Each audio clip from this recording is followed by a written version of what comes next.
IPS अफसर जिससे CM Nitish परेशान, अब भी खड़ा है सामने सीना तान।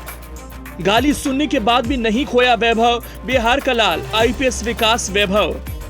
एक ट्वीट से पूरे सिस्टम को हिलाया, पूरे बिहार के युवाओं को भाया। वैभव की लोकप्रियता से मुश्किल में नीतीश, किस पर निकालेंगे खीस। बिहार इन दिनों विकास की राजनीति नहीं बल्कि विकास वैभव के मामले ने तूल पकड़ रखा है। सियासत कहने में माहिर नीतीश कुमार भी फंस चुके हैं। उनके सामने मुसीबत ऐसी है कि अगर एक्शन लेंगे तो भी दिक्कत, नहीं लेंगे तो उनकी कुर्सी की दिक्कत। बिहार में परेशानी नाम की बवंडर ऐसी चली है जिसने ज्यादा से ज्यादा राजनेताओं को परेशान कर रखा है। खादी और खाकी के बीच आर पार की लड़ाई होने वाली है। मुद्दे की बात यह है कि इस बार सीएम नीतीश कुमार भी संकट में दिखाई दे रहे हैं। पूरे बिहार में एक ट्वीट ने सियासी टेम्परेचर को हाई कर दिया है। हालांकि सर्दी तो जाने को है, लेकिन अब जो गर्मी आई है उससे कहीं न कहीं विपक्षी पार्टी को भी कहें तो हाथ सेकने का मौका मिल गया है। महाभारत में द्रौपदी के अपमान पर ही युद्ध छिड़ा था, लेकिन बिहार में तो विकास के अपमान पर ही युद्ध छिड़ने की बारी आ गई है। माजरा एक आईपीएस अधिकारी से जुड़ा है जिसने सरकार समेत सरकार के पूरे सिस्टम को हिलाकर रख दिया है। एक आईपीएस अधिकारी ने बस एक ट्वीट कर ऐसी मुहिम छेड़ दी कि लाखों युवा उसके समर्थन में अब सरकार से लड़ने को तैयार हो गए। मुद्दा कुछ और नहीं बना है बल्कि मुद्दा बना है अपमान का। गली से लेकर चौराहों तक एक ही गूंज हो रही है कि वैभव का अपमान नहीं सहेगा बिहार। ये गूंज थमने वाली नहीं है क्योंकि माजरा अब गर्मा चुका है।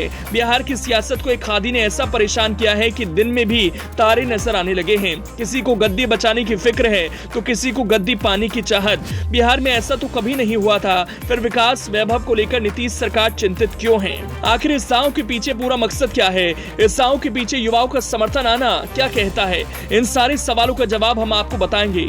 दरअसल विकास वैभव एक आईपीएस अधिकारी हैं। हाल ही में उन्होंने एक ट्वीट किया था। ट्वीट के बीच में रिकॉर्डिंग का भी जिक्र किया और लिखा था, मुझे IG home guard and fire services का दायित्व दिनांक 18 अक्टूबर 2022 को दिया गया था।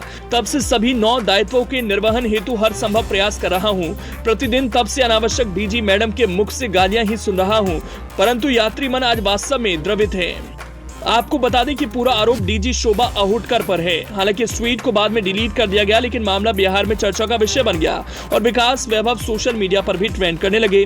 कहा जा रहा है कि विकास वैभव ने पूरे बिहार के युवाओं को एक सूत्र में जोड़कर उन्होंने नई क्रांति का आगाज कर दिया है, जिससे बिहार, बिहारीपन, समावेशी विकास और बिहार अस्मिता की बात है। विकास वैभव ने बिहार के युवाओं को पूर्वजों के प्रति जागरूक किया, बिहार के गौरवशाली इतिहास को जन जन तक पहुंचाने का काम किया। ये बात बिहार में नेताओं को पिछले 1 साल से चुभ रही थी। विकास वैभव पहले से टारगेट पर थे। इस ट्वीट के बाद से उनके विरोधियों को मौका मिला और ठिकाने लगाने के लिए पूरा परपंच रचा जा रहा है, क्योंकि पूरा मामला विकास वैभव की लोकप्रियता से भी जुड़ा है। क्योंकि खबरें आ रही थी कि विकास वैभव चुनाव लड़ने की तैयारी में है। इसी वजह से माना जा रहा है कि विकास वैभव की लोकप्रियता से वही लोग डर रहे हैं जो जनता को ठग रहे हैं। आप एक ऐसे व्यक्ति से डर गए जो चुनाव लड़ेगा या नहीं लड़ेगा ये स्पष्ट नहीं। जो व्यक्ति अपने कर्तव्य का पालन करते हुए खाली समय में बिहार को जागरूक करने का काम कर रहा है, उसे आप नीचा दिखाने पर तुले हुए हैं। हालांकि अब सीएम नीतीश कुमार को भी इस मामले पर प्रतिक्रिया देनी पड़ी है।